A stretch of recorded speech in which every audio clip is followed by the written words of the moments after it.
Olá, amigos ouvintes da Divulgar, como estamos? Todos bem, todos tranquilos? Espero que vocês estejam bem aconchegados para assistir essa reflexão, que ela é muito interessante. Ela vai contar a história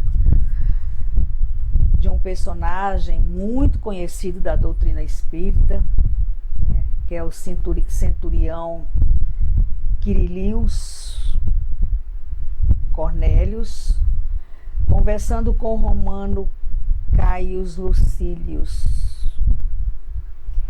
É um diálogo bem fascinante.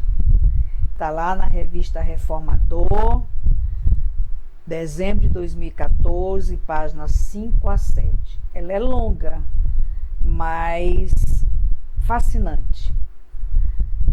É uma lição de vida, é uma prova de transformação assim gigantesca.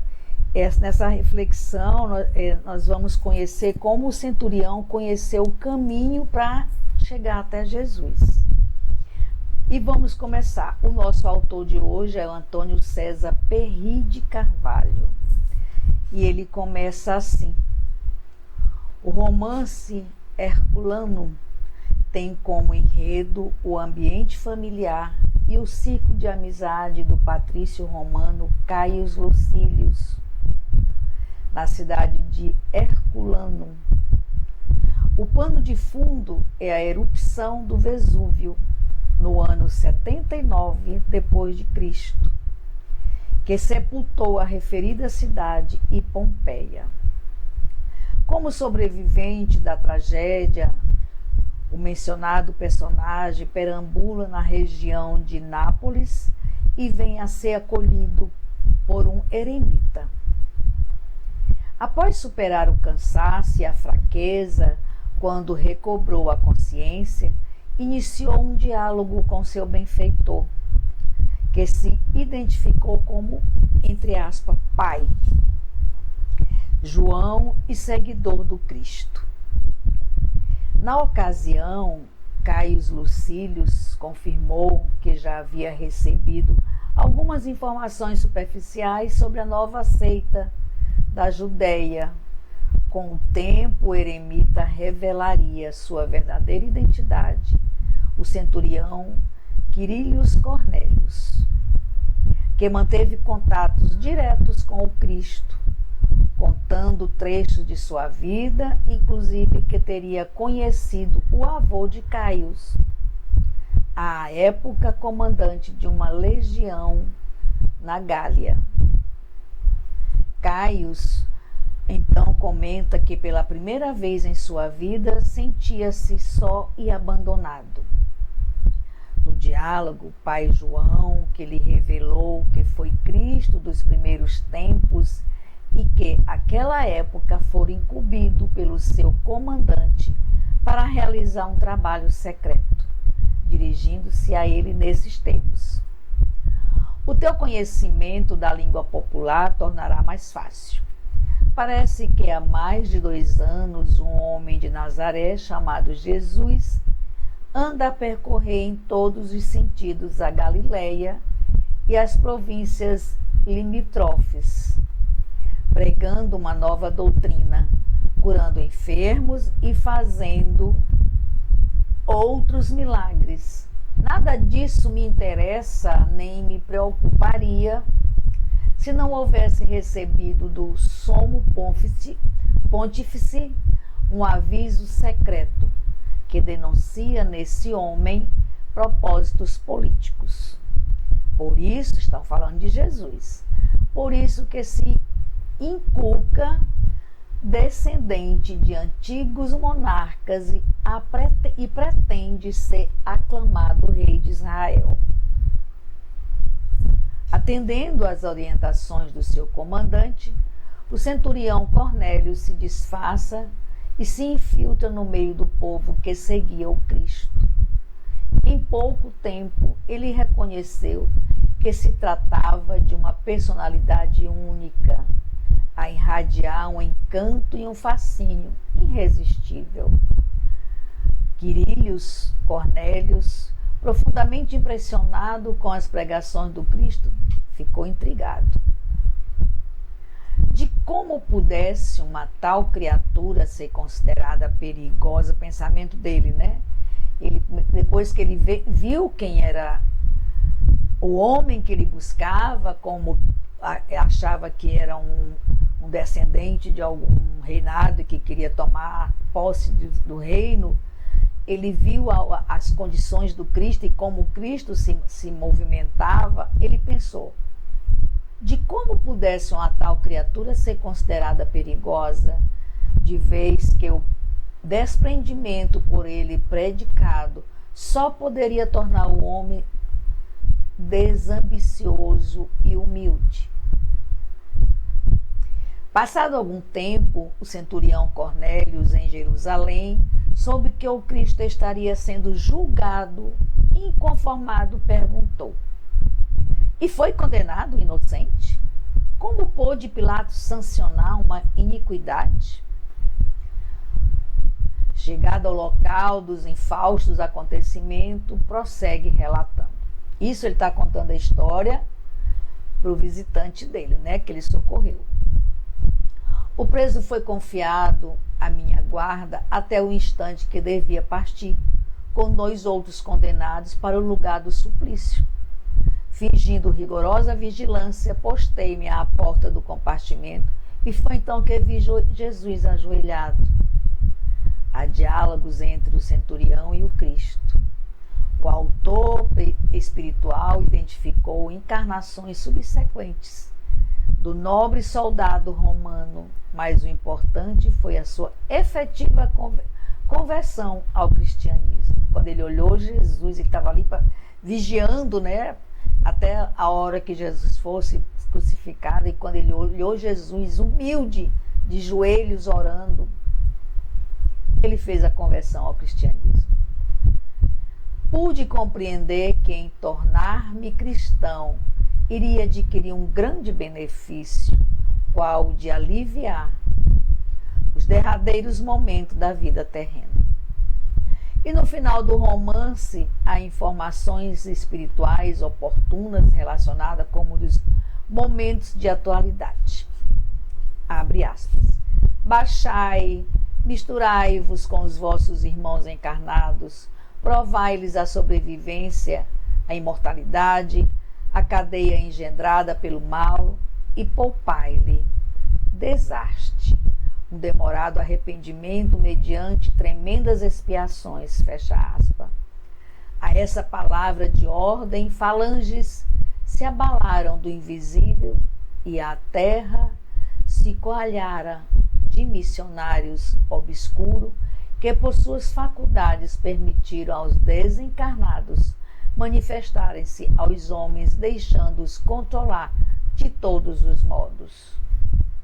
E então uma luta encarniçada se empenhará entre o cepticismo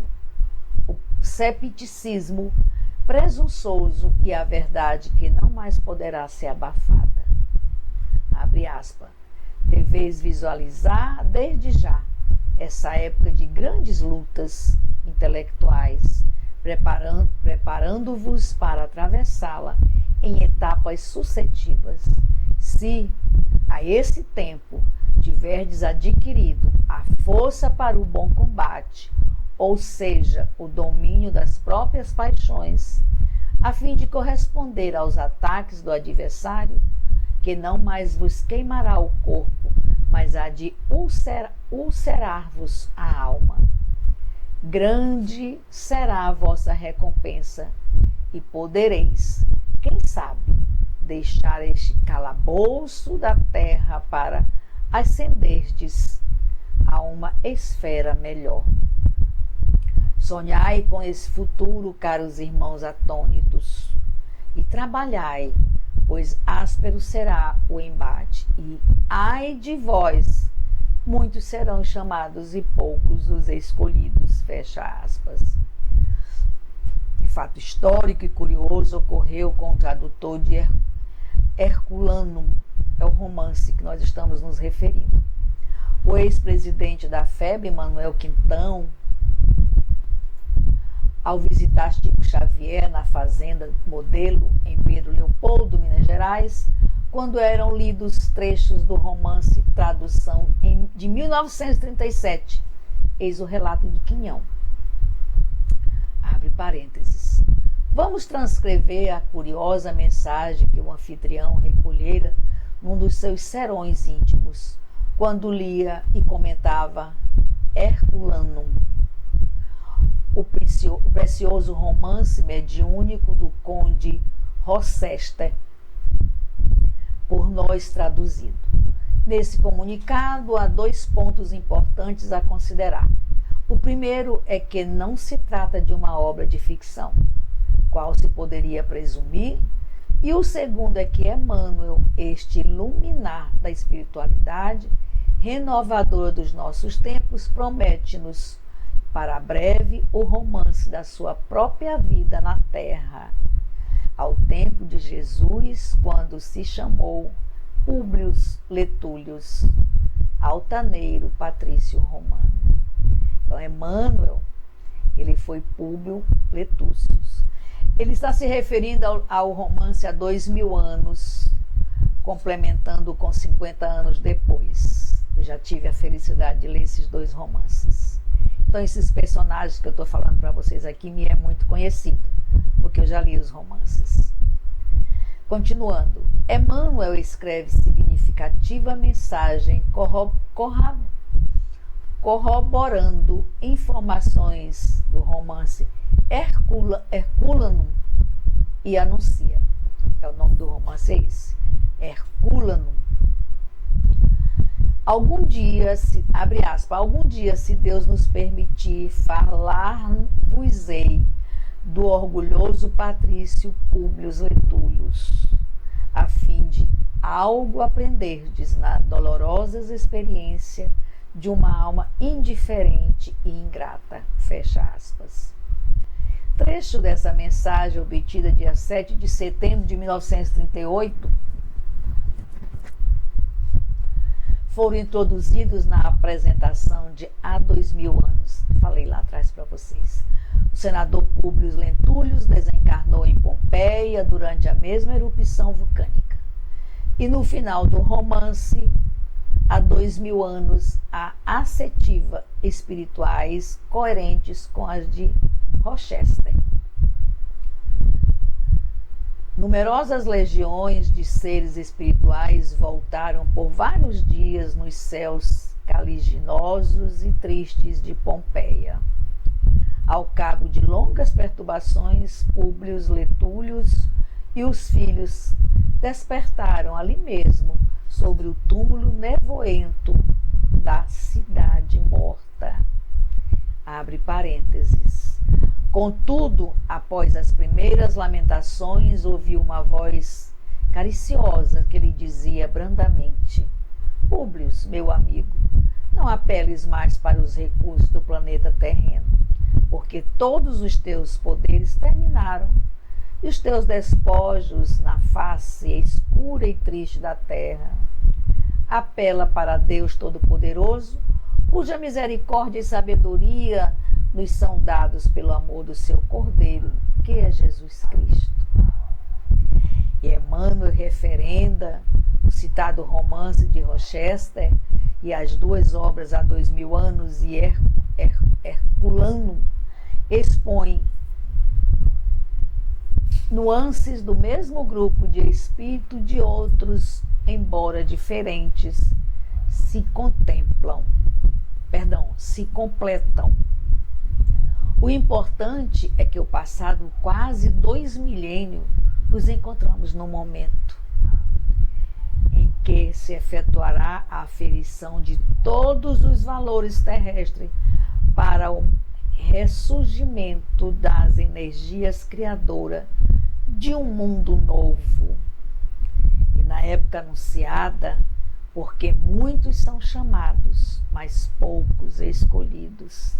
Está lá em Mateus, capítulo 22, item 14.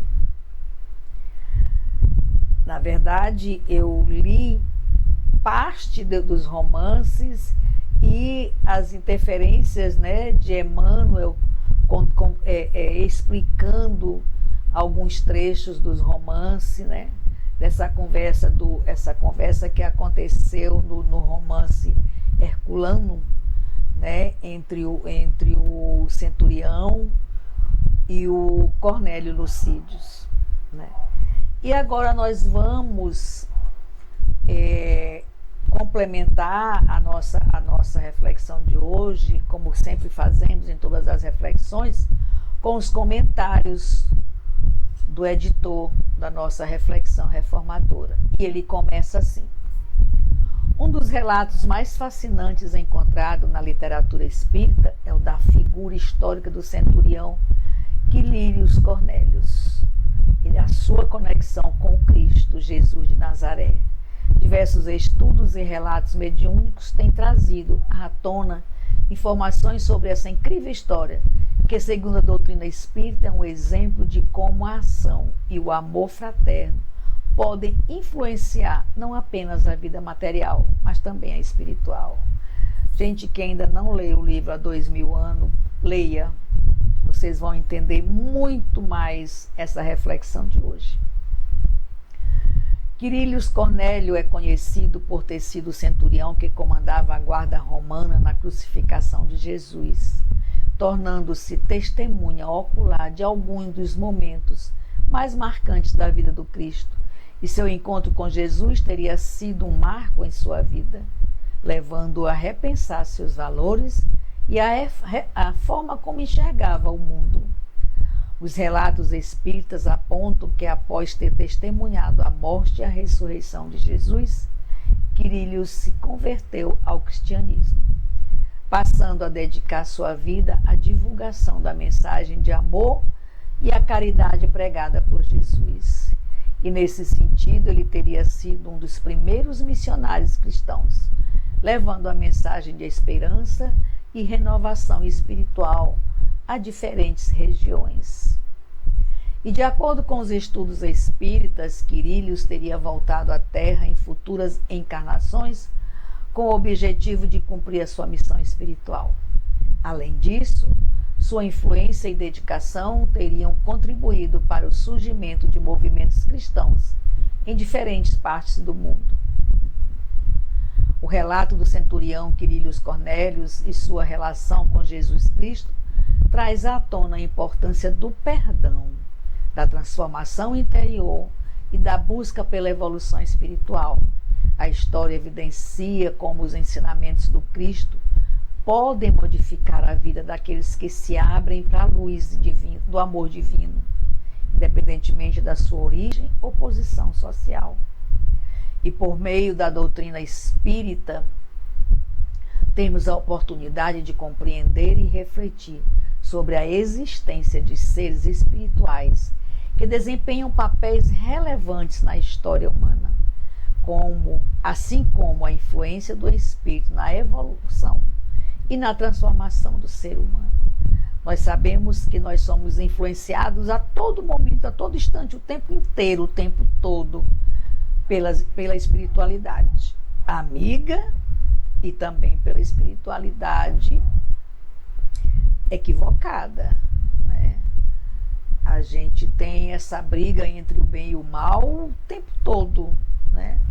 Mas sabemos que o bem sempre vence, né? O mal. Ontem eu participei de uma aula do EAD, onde nós fizemos esse comentário, que o mal, ele tem necessidade de ser arrogante, de aparecer, de estar nos holofotes, né? Para poder influenciar. Ele tem essa necessidade. O bem, ele é manso. O bem, ele é uma água mansa, é um leito de rio que vai devagarinho contornando o seu leito, as pedras, as rochas. O que atravessa o seu caminho, ele vai mansamente contornando. Porém, temos certeza absoluta que no final é o bem que vence, graças a Deus. Então, assim nós encerramos a nossa reflexão de hoje, Estou muito feliz por ter trago esses pequenos comentários, né, desse diálogo entre esses dois grandes personagens do Espiritismo, né? E volto a pedir, leiam há 2000 anos e 50 anos depois. Vocês vão gostar muito. Mais uma vez, muito obrigado pela companhia, pela paciência. Não deixe de dar um like, fazer comentários e pedir, solicitar para a gente textos que a gente possa trazer para vocês. Fiquem todos na paz do Cristo. Wanda Barros, para divulgar.net. Até a próxima.